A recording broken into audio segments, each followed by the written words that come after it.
Niall, the big question, a second-hand phone, would you buy one? Well, do you know what? I have personal investment in this because during the week I finally put my foot down. I discovered that my tablet was no longer fit for purpose. And I was like, okay, how much money do I have? I do not have big bucks. And I've got some credit built up Hmm. with a secondhand electronics store. So I said, right, I'm going to bite the bullet. I'm going to buy something of, high value that probably won't, well, I mean, I know for a fact, isn't going to last more than one more generation of operating system update, right? Mm-hmm. So I was looking for an iPad, and I know with what I'm getting that iOS 18 is probably going to be the ceiling of its capabilities. But you know what do I actually use my iPad for?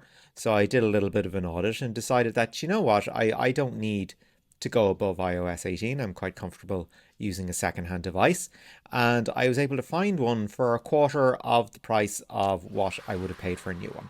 Ooh, a quarter. And these things go for roughly a grand. So you're talking Yeah, about maybe 250 around that yeah, mark. yeah. Wow.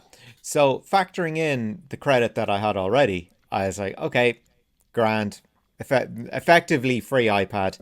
I'll Mm-hmm. take it. It's an upgrade on what I'm using at the moment. So I got myself a first generation iPad Pro. I went for one with a 9.7-inch screen, which actually means it will fit my existing iPad dock and Cover keyboard. and whatever, yeah. Now, here's the thing I learned in doing the shop around. Um, when if you use one of these things already, if you use a folio keyboard, make sure before you make a purchase of the actual device that you can get the keyboard to go with it. Because I discovered that the market for these things generally cuts off probably the year after something gets released, right? So if you've bought a device that maybe is a couple of years old, make sure you can actually get a case that will fit it and work with it. Um, there you go. Sage advice Sage on advice. Tech Radio. Yeah, the whole reason we're talking about secondhand things is that a survey was released this week by a company called Swappie, who are very like, kind of back market refurbed, all those kind of places. Hmm. And they actually have come up with a stat. I don't know how, but I like it. They said that in Europe, X percentage of phones are pre-loved. Yeah, they're looking at 10% of the market will be pre-loved, of Mm-hmm. which they reckon about a quarter will be dedicated to iPhones. Just iPhones, Wow. which is Okay. kind of Well, I think interesting. Swappie specialize in They do, iPhones. Yeah, yeah. yeah, and we've got a piece up on Tech Central about it. So that equivalent, that's basically a market of 15 billion euros.